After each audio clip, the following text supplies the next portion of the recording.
হলো বৌমা, মনে হচ্ছে খুব রেগে আছো?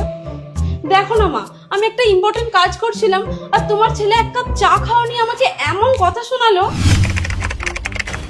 আরে কি এমন কাজ করছো বলো তো? তখন থেকে এক কাপ চা চাইছি, দিতে পারছো না। মাকে একবার বললেই না সব জিনিস আমি হাতের সামনে পেয়ে যাই। এই জন্যই মা আমার কাছে এত মহান।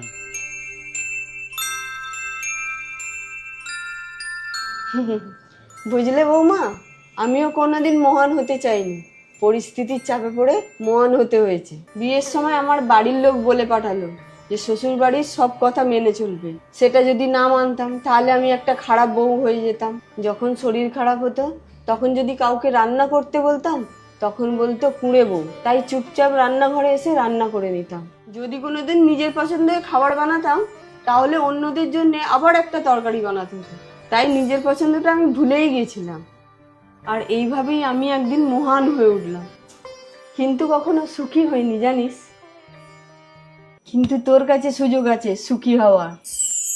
তাই বলছি, এত মহান হতে যাস না, সুখী হ, আমি তোর পাশে আছি।